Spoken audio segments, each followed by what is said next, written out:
দাস সাহেব ভট্টাচার্য খুব সুন্দর একটা ফাউন্টেন পেন গিফট করেছে আমাকে। আমার ফাউন্টেন পেনে লেখার খুব শখ। ও হচ্ছে চাচা চৌধুরী, আমি হচ্ছি সাবু। ওর আসলে জানে মানে নিশ্চিন্তে আছে না, পাশে পাচক মশাই রয়েছে, তো ওর জন্য কোনো চিন্তা নেই অ্যাকচুয়ালি। জানে কিছু বিপদ আপদ হলে পরেই পাচক মশাই পাশেই ম্যান পাওয়ার রয়েছে। কথার প্লেটটা তুমি যদি দেখো তাহলে খুব অবাক হয়ে যাবে। মানুষের তো প্রপার থালায় খাবার খায়। লোকেরা একই জায়গায় একই বাড়িতে থাকলে পরে রাগ ভালোবাসা মান অভিমান সবই হয়। তারা এগিয়েও যাবে, তারা ভালোবাসাও দেবে, তারা শাসনও করবে, তারা অভিমানও করবে। এই নিয়েই আমাদের চলতে হবে। একটা বড় ফেস অফ আসতে চলেছে, এক বড় ভিলেনের সঙ্গে কথার মুখোমুখি লড়াই। খুবই ওয়েট করে আছে, দর্শকরা সেই লড়াইটার জন্য বহুদিন ধরে ওয়েট করে আছে। সেরকম একটা লড়াই আসতে চলেছে এবং সেটা কিভাবে হবে, কার সাথে হবে, কথা কি করবে, সেটার জন্য তো দেখতে হবে। প্রতিদিন সন্ধ্যে 7টায় শুধুমাত্র স্টার জলসায় কথা। হাসা ভালো। ওর আসলে জানে মানে নিশ্চিন্তে আছে না, পাশে পাচক মশাই রয়েছে, তো ওর জন্য কোনো চিন্তা নেই অ্যাকচুয়ালি। জানে কিছু বিপদ আপদ হলে পরেই পাচক মশাই পাশেই ম্যান পাওয়ার রয়েছে। ও হচ্ছে চাচা চৌধুরী, আমি হচ্ছি সাবু। ম্যান পাওয়ারটা আমার, বুদ্ধি পাওয়ারটাও।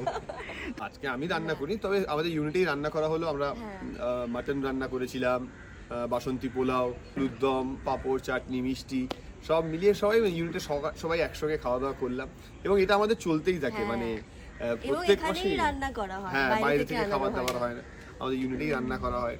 তো এই সব মিলিয়ে মিশিয়ে কি একটা যেরকম হয় কাজ করতে, 1 বছর হয়ে গেল দেখতে দেখতে কাজ করছি আমরা। তো 1 বছর ফ্যামিলির মতো হয়ে গেছে সবাই আর কি। চিকেন আলাদা করে চিকেন বানানো হয়। কথার প্লেটটা তুমি যদি দেখো তাহলে খুব অবাক হয়ে যাবে। মানুষের তো প্রপার থালায় খাবার খায়। ও একটা যেটা কোয়ার্টার প্লেট হয় ছোট্ট, ওইটুকু প্লেটে এইটুকু ভাত, এইটুকু চিকেনের একটা পা বেরিয়ে আছে প্লেট থেকে সারাক্ষণ। চিকেনটা টেবিলের উপর হাঁটছে সারাক্ষণ, এইটুকু প্লেটে খাবার খায়।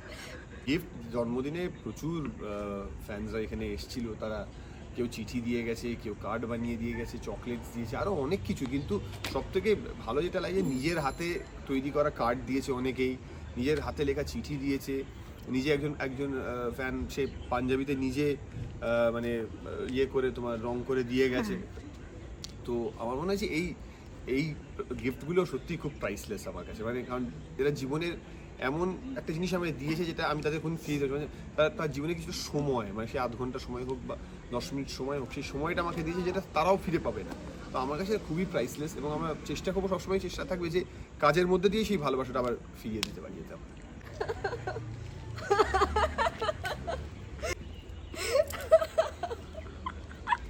না, খুব সুন্দর একটা ফাউন্টেন পেন গিফট করেছে আমাকে। আমার ফাউন্টেন পেনে লেখার খুব শখ। হ্যাঁ, তো এবং আমি হাতে লেখা চিঠি ফিটি এগুলো খুব পছন্দ করি। তো আমাকে একটা ফাউন্টেন পেন দিয়েছে, ওকে একটা চিঠি লিখে আমি থ্যাংক ইউ জানিয়ে দেবো। অনেক কিছুই আমি যখন এটা টেলিভিশন প্রথম করতে আসছিলাম তখনও বলেছিলাম যে একটা বিশাল সংখ্যক দর্শক রয়েছে যাদের কাছে আমি আমার কাজ নিয়ে পৌঁছতে পারছিলাম না।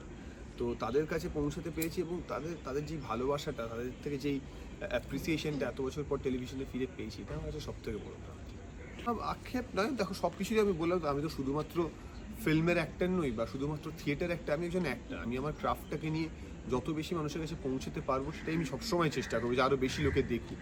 তো সেই সুযোগটা এখন টেলিভিশনের মধ্যে আছে, সেই অবকাশটা রয়েছে, তাই জন্য সেটা সদ্ব্যবহার করছি আমি। আমি খুব ভালো একটা টিম পেয়েছি, দাস সাহেব ভট্টাচার্য অ্যান্ড আমাদের সুমনদা, খুব ভালো টিচার পেয়েছি।